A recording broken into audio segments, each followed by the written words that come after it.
I haven't drawn in 1 year and no gesture drawing in 2 years. Let's see how much 2 years have degraded my skills. This is my last gesture drawing in 2023. Each took me about 3 minutes and it was done on paper. And this is my first gesture drawing after 2 years in 2025. Also took me about 3 minutes and on paper. To tell you the truth, my last gesture drawing isn't exactly that good. I got the general idea of the poses, but some of it still looks a bit uncanny. My first one after 2 years though, I think it speaks for itself. I don't know, I feel like this one is kind of okay, but the rest of it just seems off. I definitely got messier with it and lost the more confident strokes in my drawing. In making the drawing, I got distracted a lot by coworkers because I was doing it in my office during lunch break, and for some reason I felt kind of embarrassed if someone were to find out I was doing the exercise. So that made me extra cautious and alert. So for the next one, I decided to do it in my place using a pen tablet, my pen tablet, because this is a paperless house. I also thought I should probably do some research on how to properly do gesture drawing. In my head, it's kind of like if you want to train a certain muscle, but you don't know the proper form, you don't know which muscle to connect your mind to, and you don't know the proper nutrition intake that it takes to grow that muscle, you won't see adequate growth. And worse, you can even hurt yourself. I think you can sort of apply that in training for artistry, I guess.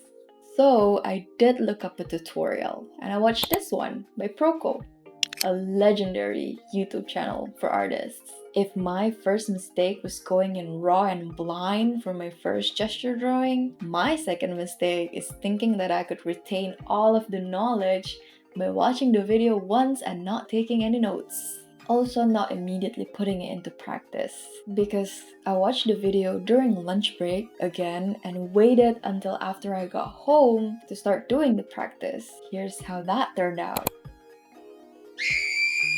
To be fair, I got home at midnight and had to crunch in some part-time work before I got to do my gesture drawing. I was probably exhausted, but you know what? This one's not that bad, aside from that foot.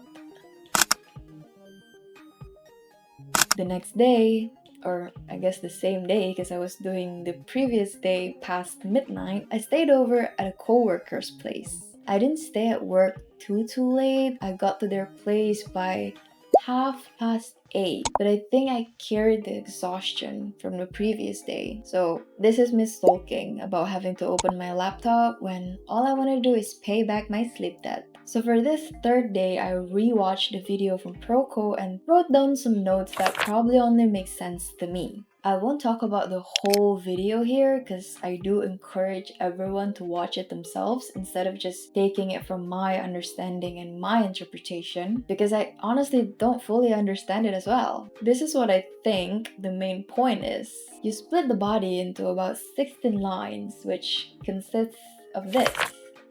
And it really is about capturing the gesture or the rhythm or the flow of the body. You can give the illusion of direction and volume by adding some wrapping lines. Anyways, this is day 3 after rewatching and taking some notes. I'm not sure if it's any better, but I think my forms did get a bit better. Although I'm pretty sure you're not supposed to draw forms and shapes in gesture drawing. But you'll see me break that rule over and over again in this video. Can it even still qualify as gesture drawing? Maybe it's leaning more into figure drawing? I don't know, but I'm still calling it gesture drawing. I hung out a bit after work and I thought I'd do my gesture drawing there. Nope. Only ended up doing my regular work. I still had to practice though. I am committed and determined. So I started at around 9 p.m. This time I thought, the video from Proco is great, but there are certain poses where the theory is a bit harder to apply to.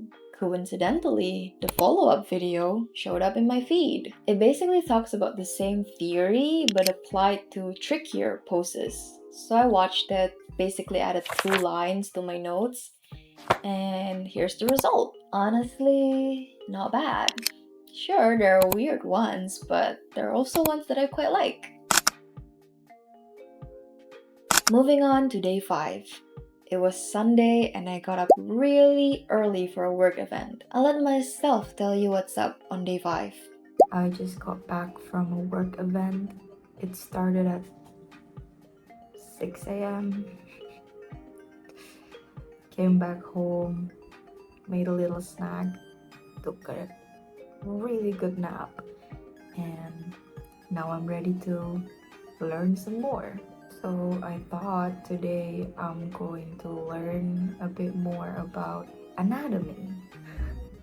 I know it's like backwards, like I probably should have started with anatomy, but whatever. Like I'm not entirely sure what deltoid, femur, lumbar, I'm not entirely sure what it means. I know it probably means like shoulder, thighs, lower back, like generally I know, but I think it'll be better for me to really understand the anatomy and how it relates to other parts of the body, just to give me a better understanding of what I'm drawing.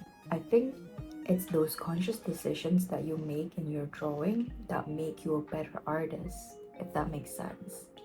Like if you slap something down and it's like, oh, it's good, but I don't really know why it's good, then, so let's learn some anatomy today. I tried looking up another one of Proko's tutorial for anatomy, but the one that I found ended up being too confusing for me. So I switched over to Mark Brunet. I love his videos, he's also a legend. I love that baldy. It's not bald in the video though, because it's an old video. But his video also confused me. Not gonna lie to you. I still tried my best though. Wrote down some notes, took some screenshots, and did a little study. No gesture drawing for day 5, only anatomy study. I don't know if it's because I didn't do a gesture drawing on day 5, but day 6 felt like a setback. Now looking back, it really isn't that much different to day 5, but I wasn't at the best mental state on day 6. The frustration from not being able to fully comprehend the anatomy study from the previous day, combined with just not being in the mood the whole day, resulted in me being hard on myself, thinking I made no progress and instead regressed. Day 7, and it's officially been a week. I signed 6 here in the video because I forgot. I thought it was day 6. Nothing special for day 7, but it's just that my tablet keeps doing this weird thing where it would make my lines jittery. So I had to keep restarting my tablet over and over again to get it to work. And here's what I did on day 7. I was still carrying that negative energy from day 6. I even logged it that I felt a lot of anger that day. Not sure why though, I should probably start journaling to keep tabs on my emotions. It's officially been a week and I think I'll just have fun today. No theories, no structure, no tutorials, just drawing. Also, I replaced my pen nib tip after like 3 years. I owned this for 3 years and I never replaced the nib. It's new now. It's actually been a week and a day. I just forgot. But I guess it's fine because technically I didn't do a gesture drawing for day 5. So with this bonus one, I get to do a full total of 7 gesture drawings. And here's what I made on day 8. I feel pretty good about this one. It certainly isn't perfect and still lacks proportional accuracy. But I think the way I captured the motion has improved. You're free to correct me if I'm wrong though. First things first, I'm really proud of myself for being able to consistently practice for 8 days straight. May seem like a small win, but a win is a win. A win is a win. A win is a win. I don't care what y'all say. A win is a win. I don't know why I went into this thinking that I was gonna improve so drastically. And I feel like that is one of the contributing factors to why I don't feel so good from day 5 to day 7. I felt like I already hit a plateau. I didn't even know you could hit plateau that fast. But yeah, I felt like from day 5 onward, there was no more progress and nothing interesting to see anymore. But I'll let you be the judge of that. This experiment, I guess, does remind me that growth and learning isn't always a linear upward line process. Some days you'll feel like you're not growing. Some days you'll even feel like you've derailed yourself from progress. And it's frustrating, putting in the time and effort and the consistency only to hate what you've made. For me, now that I can see day 1 and day 8 side by side, it's clear to me that there is significant progress. I've slowly regained my confident lines, my strokes aren't as rigid, the poses are less uncanny. And what I realized is even learning the basics can be such an overwhelming process. I can see now the things that I can still improve on. Line weight, proportions, creating volume to push the three-dimensional feel. Turns out, gesture drawing, one of the very basic practice in illustration, can still be broken down to so many polishable elements. It reminds me of the respect that I have for the craft and the craftsman. Art is such an overlooked practice. The majority of people won't bat an eye that machines are being used to create art for efficiency, completely overriding all of the skill building that makes artistry a work of love. But I suppose that's a different video for another time. I started this week hiding my practice from my coworkers, and now I'm showing it to the whole internet. I guess that's also a win. So, what do you think I should do next week?